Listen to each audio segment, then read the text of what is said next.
I think विधायक जी का dance काफ़ी फेमस हो रहा है। करेक्ट। वो बिल्कुल भी एक्सपेक्ट नहीं किया था कि इतना पॉपुलर हो जाएगा। विनोद का बहुत वो फेमस हो रहा है, गरीब हैं पर गद्दार नहीं। तो वो स्क्रिप्ट का बहुत इंटीग्रल पार्ट था। रिंकी और अभिषेक का जो पूरा ट्रैक है वो काफ़ी मज़ा आ रहा है लोगों को देखने में, तो वो चीज़ें भी बार बार मुझे दिख रही हैं। एंट्री हो गई है क्रांति देवी की पंचायत भवन में, तो अब क्या हो सकता है? आपको बाहर निकाला जा सकता है कि आपको अब देखना पड़ेगा फगोली बाजार में कोई कमरा ढूंढना?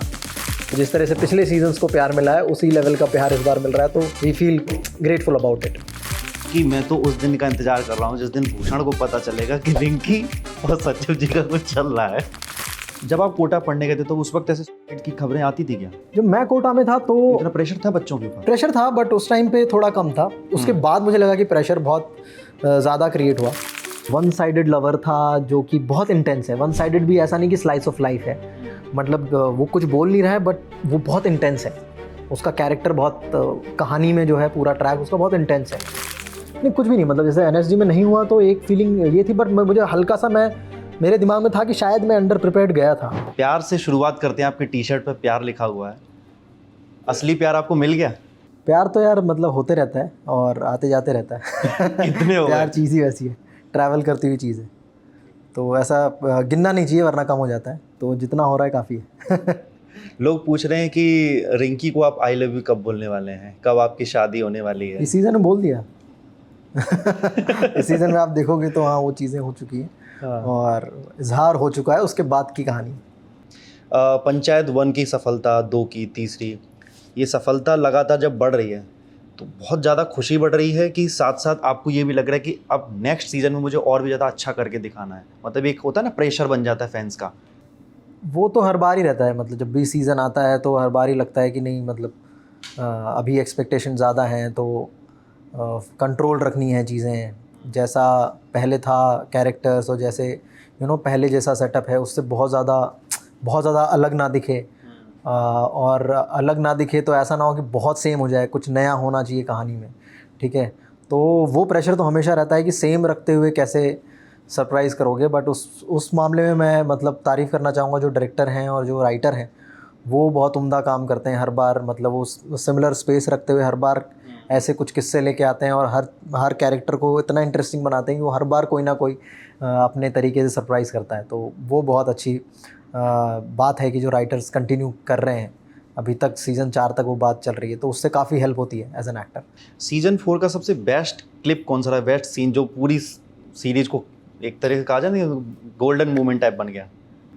आई थिंक विधायक जी का डांस काफ़ी फेमस हो रहा है। करेक्ट। वो बिल्कुल भी एक्सपेक्ट नहीं किया था कि हाँ वो ऐसा इतना पॉपुलर हो जाएगा, और उन्होंने उसी टाइम पे मतलब इम्प्रोव ही किया था, किसी ने प्लान नहीं किया था, कोई कोरियोग्राफर नहीं होता। और हाँ सब अपने आप ही जो जिसको जैसा लगा उसने डांस किया, और उनका वो वाला बिट काफ़ी पॉपुलर हो रहा है जो कि काफ़ी अनएक्सपेक्टेड था। तो वो क्लिप जब भी मैं रील खोल रहा हूँ तो बार बार दिख रही है। एंड ऑफ कोर्स मतलब उसके अलावा तो जो चीज़ें हैं वो रिटन थी, स्क्रिप्ट में थी, और था भी कि हाँ ये मतलब उस तरह से वर्क करेगा या डेप्थ में जा रहे हैं हम कैरेक्टर के। तो हर कैरेक्टर का कुछ ना कुछ, जैसे विनोद का बहुत वो फेमस हो रहा है, गरीब हैं पर गद्दार नहीं। तो बट वो मतलब वो स्क्रिप्ट का बहुत इंटीग्रल पार्ट था, और मतलब वो राइटर की बहुत खासियत है कि उसने जिस तरह से उस कैरेक्टर को आगे कहानी में मतलब ज़्यादा बढ़ाया और जिस तरह से उसकी डेप्थ में गए उस कैरेक्टर के, तो वो काफ़ी इंटरेस्टिंग है। तो वो वाली चीज़ भी बहुत पॉपुलर हो रही है। और तो हाँ मतलब जो रिंकी और अभिषेक का जो पूरा ट्रैक है वो काफ़ी मज़ा आ रहा है लोगों को देखने में, तो वो चीज़ें भी बार बार मुझे दिख रही हैं। पर मेरे लिए आई थिंक सबसे सरप्राइजिंग वही है, विधायक जी का डांस है, जो बिल्कुल भी एक्सपेक्ट नहीं किया था। पूर्व पश्चिम की जो लड़ाई थी अब तो अंत में आ ही चुकी है, सब एंट्री हो गई है क्रांति देवी की पंचायत भवन में, तो अब क्या हो सकता है? आपको बाहर निकाला जा सकता है कि आपको अब देखना पड़ेगा फगोली बाजार में कोई कमरा ढूंढना? हाँ मतलब आई थिंक वही डर था पूरे इसलिए क्योंकि सचिव जी को वैसे तो टेक्निकली न्यूट्रल रहना चाहिए, किसी भी पार्टी को सपोर्ट नहीं करते वो टेक्निकली, बट यहाँ पे थोड़ा बहुत रुझान उनको दिखाना पड़ रहा था लॉकी की तरफ, क्योंकि वो चाह रहे थे कि ये जीते ताकि जो अगला जो होने वाला है चरण उसमें उसको ज़्यादा धक्के ना खाने पड़े। बट अभी क्रांति देवी और जो है भूषण जी आ गए हैं। देखते हैं क्या किस तरह से कहानी आगे बढ़ती है और किस तरीके से ये लोग सचिव के साथ बर्ताव करते हैं, तो होपफुली मज़ेदार होगा ऑडियंस के लिए और हमारे लिए भी परफॉर्म करने में मज़ा आएगा। क्योंकि आपके कैरेक्टर ने सुनीता राजभर जी को जूते फेंक के मारे थे, अब वही वो सारा बदला अब वही प्रधान बन चुकी हैं, हाँ। तो अब बदला लिया जा सकता है। बिल्कुल, मतलब वो एक इंटरेस्टिंग एस्पेक्ट है अब सीरीज़ का कि अब कैसे ऑफिस का माहौल क्या होगा, ऑफिस में डायनेमिक्स क्या होंगे, क्योंकि अब तक तो प्रधान जी थे जिनके साथ ये शुरू में नहीं बहुत एडजस्ट कर रहा था, बट धीरे धीरे इसको एक इन लोगों की आदत पड़ी और इन लोगों को समझने लगा। जैसे ही उनको समझने लगा, अब दूसरी पार्टी आ गई जिनसे इसका अच्छा नहीं रहा है पिछले कुछ सीजन्स में, तो इंटरेस्टिंग होगा। तो देखते हैं राइटर्स किस तरह से क्या कहानियाँ लेके आते हैं, और आई एम लुकिंग फॉरवर्ड कि वो जो भी सीन्स होंगे मज़ा आएगा वो परफॉर्म करने। अच्छा, प्रहलाद जी मान लीजिए विधायक बन जाते हैं, प्रहलाद शाह, फिर उसके बाद फिर क्या होगा? फिर आप थोड़ा फुलेरा में रुकेंगे या एमबीए के लिए चले जाएंगे? ये तो मतलब ये तो अभी कैसे प्रेडिक्ट कर सकते हैं विधायक बनेंगे नहीं बनेंगे, वो तो राइटर का और मेकर्स का कॉल है कि वो किस तरीके से कहानी को आगे लेके जाना चाहते हैं। तो वो तो देखने में ज़्यादा मज़ा आएगा, अगर मैं कुछ बोल दूँ वो तो मज़ा ही उस चीज़ का है ना, जब आप वो चीज़ें सरप्राइज़ करें कि अच्छा। अगरवाइज़ अगर मैं पूरी कहानी ही बताने लग जाऊँ कि कैसे क्या क्या होगा, तो फिर वो मज़ा चला जाएगा। तो बेटर है कि फ़न उसी चीज़ में है कि हम एक्टर्स के लिए भी वो जब लिख के आएंगी, जब आगे वाली सीजन्स में अगर कुछ आता है लिख के, तो वो किस तरीके से प्लान होगा, और देखते हैं क्या रहता है। आपकी पंचायत जो है स्क्विड गेम से आगे निकल गई है, मतलब इतनी भारी सफलता मिल रही है, इसको लेकर आपको क्या महसूस हुआ और आपको क्या फीलिंग्स आ रही है कि यार हमारी पंचायत को लोग इतना पसंद कर रहे हैं? नहीं, ऐसा तो कभी कंपैरिजन वाइज कभी सोचा नहीं।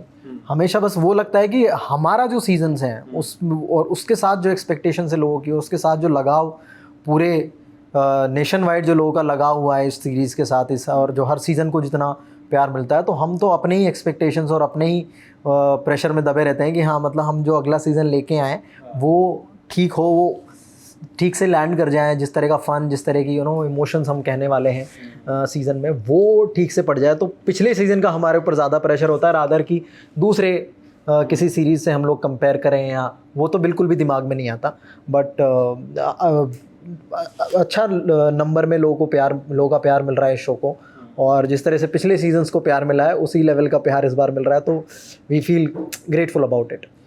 इसके बारे में अब सोशल मीडिया पर कहा भी जा रहा है कि तीसरे सीज़न तक बहुत था, 4th सीज़न थोड़ा सा उनको लगा कि कुछ लंबा कर दिया गया। कहीं ऐसा तो नहीं है कि हम, क्योंकि अच्छी खासी सफलता मिली तो हम उसको आगे चलाते जाएं, फिर आगे बढ़ाएं, फिर आगे बढ़ाएं, कहीं मतलब ऐसे सीरियल्स टाइप में ना हो जाए?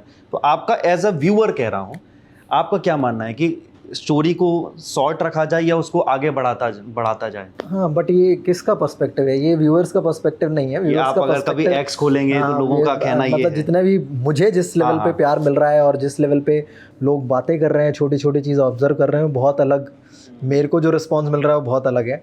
और मेरा पर्सनली बहुत फेवरेट सीज़न है। इससे पहले मतलब मुझे लगता है कि हाँ, सीज़न 1 फ्रेश था, नोवेल्टी थी, उसके बाद बड़ा डिफ़िकल्ट होता है सीज़न 2 उसी लेवल का कह पाना, और मतलब उस लेवल की जो सीज़न 1 में फ्रेशनेस है वो रहते हुए वो अच्छा लगे। तो सीज़न 2 में बहुत ही ज़्यादा अच्छी स्क्रिप्ट लिखी थी, एंड फिर उसके बाद जो कोई स्क्रिप्ट मुझे बहुत मज़ेदार लगी, बहुत फ़न लगी, जिसमें इलेक्शंस आए, जिसमें इलेक्शंस को इस तरह से दिखाया और जिस तरह से ट्विस्ट आए कहानी में, वो बड़े मज़ेदार है। जिस तरह से रिंकी अभिषेक का ट्रैक बहुत मिनिमल होते हुए, बहुत स्लोली धीमी आंच में पकते हुए आगे बढ़ा इस सीज़न में, मेरे तो one of the favourite seasons में रहा है मुझे। और आई एम ग्रेटफुल कि लोगों को उतना ही अच्छा लग रहा है और उतना ही ओवरवेलमिंग रिस्पॉन्स है, एंड इस बार भी उतना ही नंबर में लोगों ने आके देखा है। और उन छोटी छोटी बातों को जो राइटर ने और मेकर्स ने और परफॉर्मर्स ने डालने की कोशिश की है, उसी लेवल पे चीज़ें मीम्स बन रहे हैं, या उस लेवल पे ही चीज़ें जोक्स पसंद आ रहे हैं लोगों को, और पूरा ड्रामा पसंद आ रहा है। सो इट्स वेरी ओवरवेलमिंग जिस तरह का रिस्पॉन्स मिल रहा है। एक मीम है कि मैं तो उस दिन का इंतजार कर रहा हूँ जिस दिन भूषण को पता चलेगा कि रिंकी और सचिव जी का कुछ चल रहा है। वो बहुत फनी मीम है, मतलब बहुत, मैं खुद मतलब जब वो मीम, ये आई थिंक सीज़न आने से पहले ही वो मीम चालू हो गया था, और वो बहुत फ़नी लगा था मीम कि हाँ, ये क्या इंटरेस्टिंग सिचुएशन हो सकती है अगर फ्यूचर में कभी हो तो। बट हाँ, देखते हैं कि राइटर्स कैसे इसको आगे ले जाते हैं। अभी बहुत इनिशियल स्टेज है कि ऐसा कुछ कह पाएँ। आप OTT के एक तरीके से बड़े दुलारे बेटा बन चुके हैं। जब मीडिया ऐसा कहती है और पब्लिक ऐसा कहती है, तो आपको कितना प्यार अपने आप में दिखाई देता है कि यार मुझे इतना लोग पसंद कर रहे हैं। इस प्यार के लिए कितने सालों से कोशिश कर रहा था। तो इस प्यार को कैसे देख? हाँ एग्जैक्टली मतलब जैसे आपने बोला कि हाँ बहुत सालों की मेहनत है, बहुत सालों की कोशिश है, और किसी भी परफॉर्मर की या आर्टिस्ट की ये इच्छा होती है कि जो वो काम कर रहा है वो लोगों तक पहुँचे और वो पसंद आ जाए, लोगों उससे कनेक्ट कर जाए। तो वो थैंकफुली हुआ, और विद टाइम होते रहा है। जो भी चीज़ें मैंने करी हैं, जो भी फिल्में मैंने करी हैं, जो भी सीरीज़ इससे पहले मैंने करी हैं, वो कनेक्शन डेवलप होता रहा है। ऐसा नहीं है कि, और उसके अलावा भी बहुत चीज़ें की हैं जो जहाँ कनेक्ट नहीं बैठा लोगों का, जो लोगों के साथ रेजोनेट नहीं करी, तो वैसी चीज़ भी हुई हैं। एंड वो लर्निंग का पार्ट रहा कि हाँ अच्छा ये नहीं वर्क किया लोगों के साथ, तो कहाँ बेटर हो सकते हैं।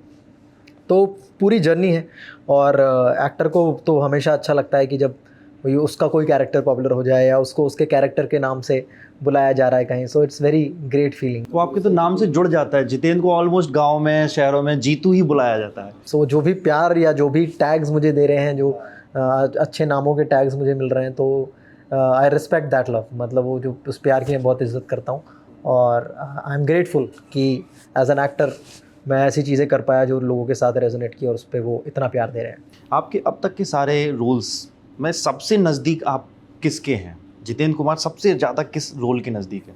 मुझे लगता है कि हाँ मतलब कहीं ना कहीं जो जो एज एन एक्टर हम काम करते हैं, तो हम अपनी ही चीज़ें या अपने ही एलिमेंट उस कैरेक्टर में पिरोना चाहते हैं, या उसी के थ्रू अपने ही इमोशन, अपने ही किसी एक्सप्रेशन के साथ वो कैरेक्टर प्रिपेयर करते हैं। तो हर कैरेक्टर में मेरी कोई ना कोई बात है, और कुछ ना कुछ मेरे मैनरिज्म्स हैं, कुछ ना कुछ मेरे कैरेक्टरिस्टिक्स हैं जो हर कैरेक्टर में कहीं ना कहीं दिखते हैं।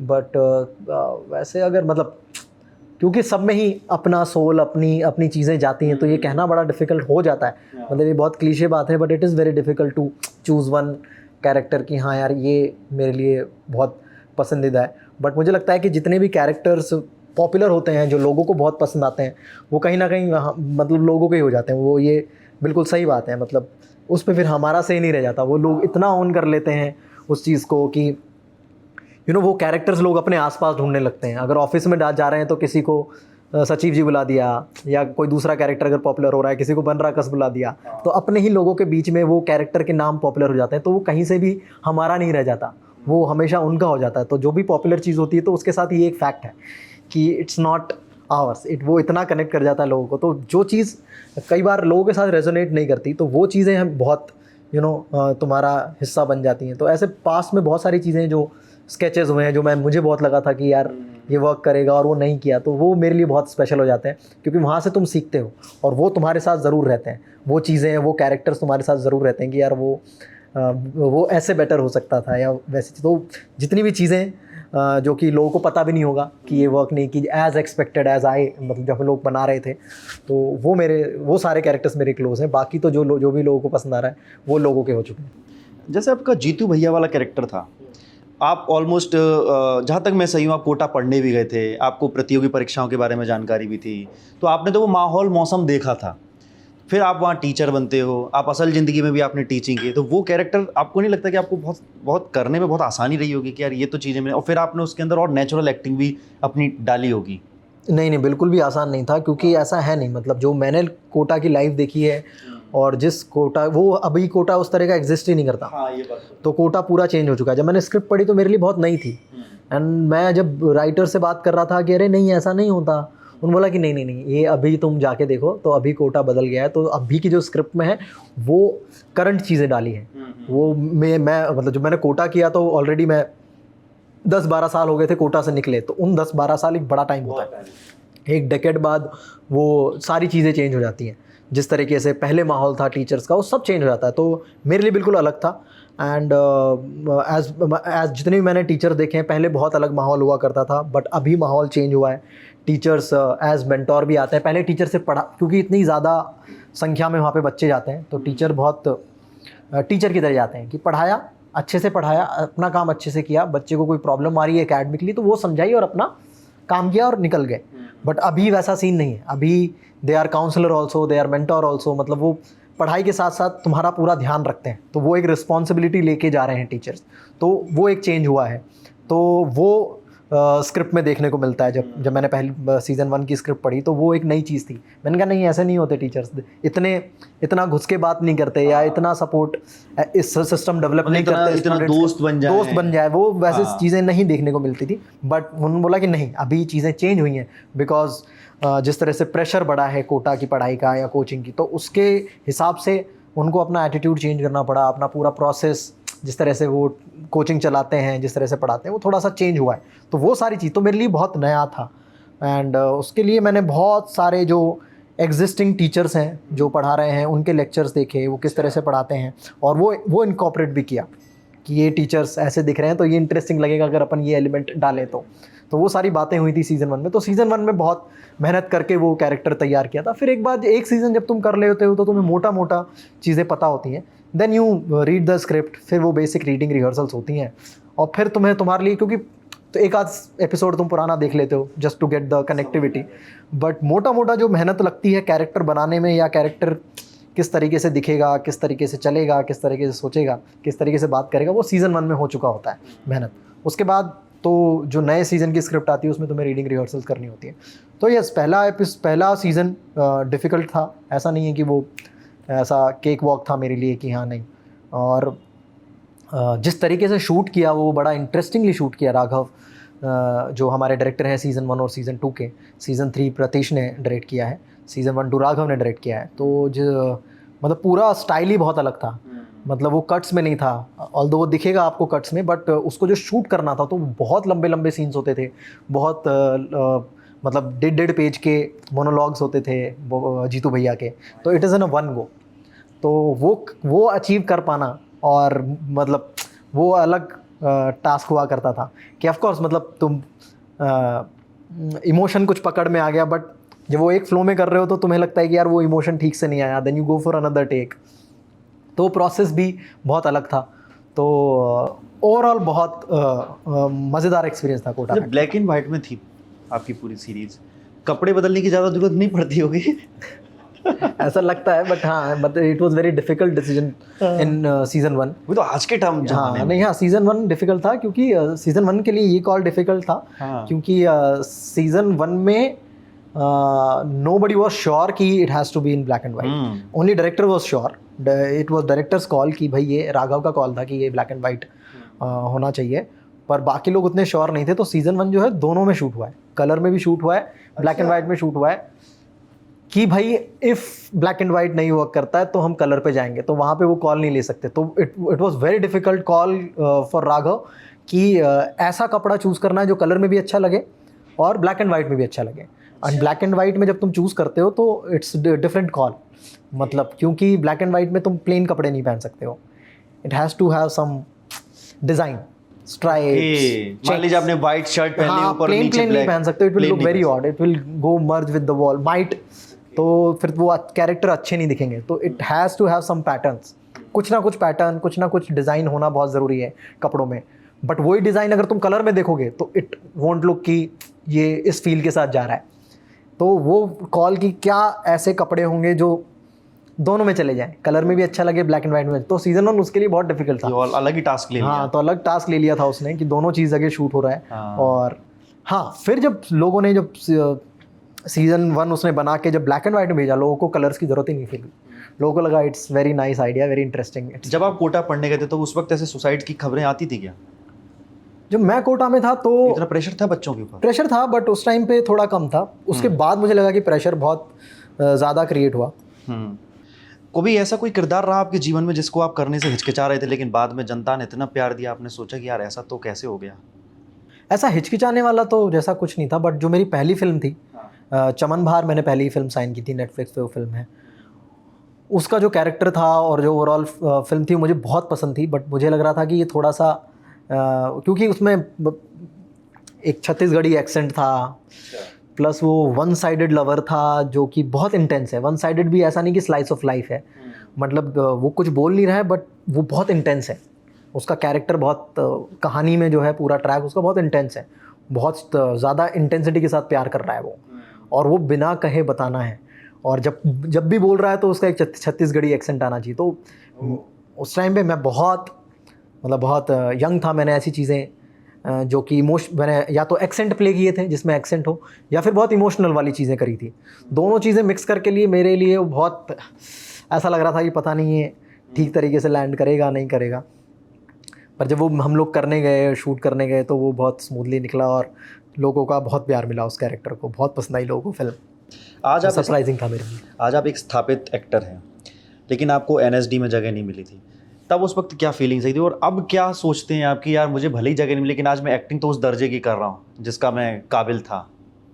नहीं, कुछ भी नहीं, मतलब जैसे एनएसडी में नहीं हुआ तो एक फीलिंग ये थी, बट मुझे हल्का सा मेरे दिमाग में था कि शायद मैं अंडर प्रिपेयर्ड गया था। अगर पूरे कंट्री में लोग 26 लोग सेलेक्ट हो रहे हैं तो जो मुझे जो टास्क दिए जाते हैं सेकंड राउंड के लिए, मुझे लगा कि मैं शायद थोड़ा सा अंडर प्रिपेयर्ड हूँ, क्योंकि जिस तरीके से बाकी लोग प्रिपेयर होकर आए थे, उनकी तैयारियाँ जब ऑडिशन में जाने से पहले मैं उनकी प्रिपरेशन देख रहा था, तो वो लोग काफ़ी प्रिपेयर्ड थे। मतलब हाँ, क्योंकि बहुत सारी चीज़ें आपको रेडी करके जाना होता है, डांस, सिंगिंग, अपने मोनोलॉग्स। तो मैं मोनोलॉग के साथ बहुत प्रिपेयर्ड था, बट डांस और सिंगिंग के साथ I could realise and I could sense it कि मैं थोड़ा सा कम प्रिपेयर होकर आया हूँ, एंड इट विल मैटर, क्योंकि प्लेस जो होते हैं बहुत म्यूज़िकल होते हैं, उनमें सारी चीज़ें आपकी चेक होती हैं और कुछ ना कुछ आपको वो परफॉर्म करना पड़ता है ऑडिशन में। हर एस्पेक्ट आपको कहीं ना कहीं परफॉर्म करके दिखाना होता है। तो वो नहीं था, मुझे था कि हाँ अभी ये एक बार मैं ट्राई करता हूँ, नेक्स्ट अटेम्प्ट में मैं बाकी जो 1 साल का टाइम मिलेगा, मुझे बहुत सारे प्लेस करने हैं और मुझे बहुत सारे प्लेस करके फिर वापस से मैं अटेम्प्ट दूंगा। ये मेरा थॉट था उस टाइम पे। बहुत ज़्यादा डिसअपॉइंट नहीं हुआ था, बट आई वॉज लकी कि मैं सेकेंड राउंड तक गया और मुझे पता चला कि हाँ मैंने कहाँ मैं अंडर प्रिपेयर्ड था।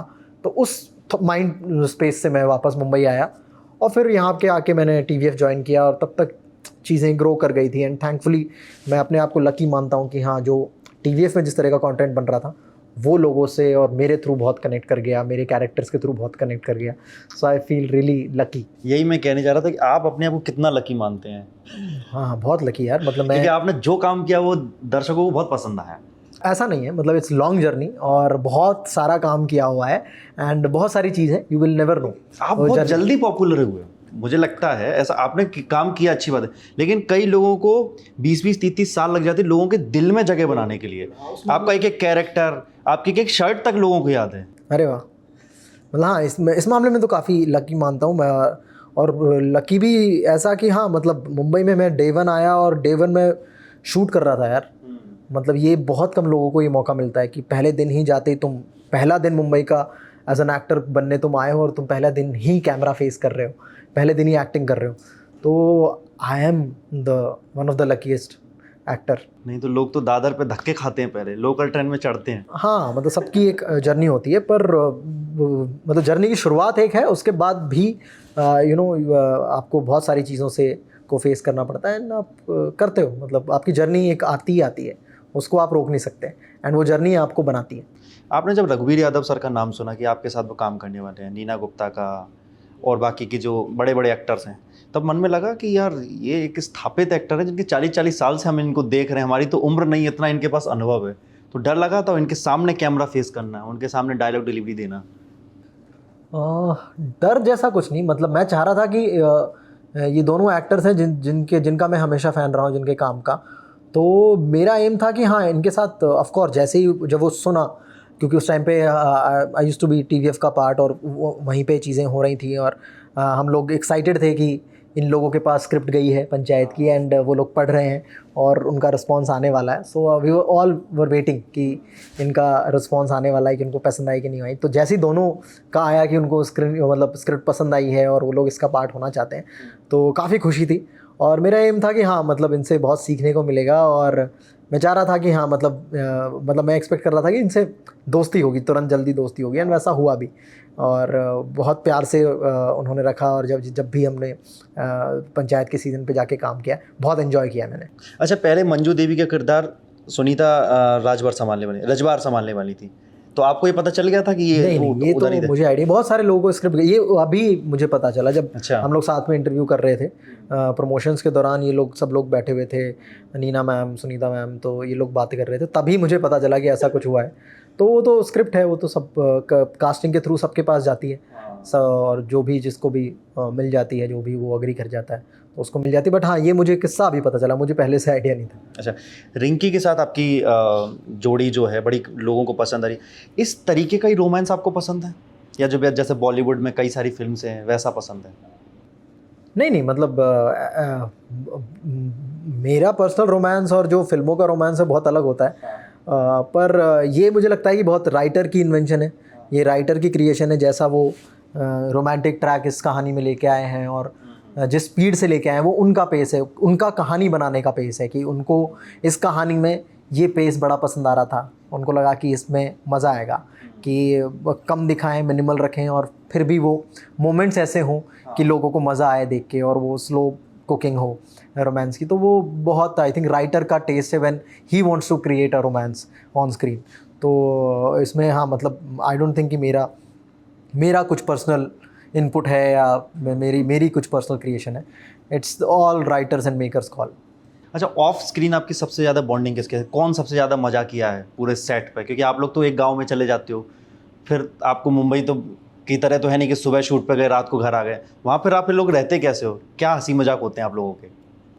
नहीं मतलब सेट पे तो जनरली ऑफ कैमरा तो सभी अपना अपना मजाक करते हैं, सभी फन है। और आई थिंक शूट तो जनरली काफ़ी थकान वाले होते हैं, हम पूरे दिन धूप में काम कर रहे होते हैं। तो आई थिंक, और शूट सुबह हमें 5 बजे उठना पड़ता है और 6 बजे सेट पे पहुंच के रेडी होके 7:30 हम लोग रोल स्टार्ट कर देते हैं। और फिर पूरे, क्योंकि हम चाह रहे होते हैं कि जो गर्मी, जो 1 बजे की गर्मी है उससे पहले मेजर चंक कर गर्मी पड़ती है क्योंकि भोपाल और गांव में तो मतलब बहुत अलग लेवल की गर्मी पड़ती है। तो हम चाह रहे होते हैं कि हमारा 11 बजे तक बहुत इंपॉर्टेंट चंक जो है वो शूट हो जाए। तो हम हमेशा यही कोशिश करते हैं कि ठंड में थोड़ा सा निकल जाए। और फिर हाँ, ऑफ कोर्स, लेकिन दोपहर में भी बहुत सारी चीज़ें और बहुत सारे सीक्वेंसेस करने पड़ते हैं।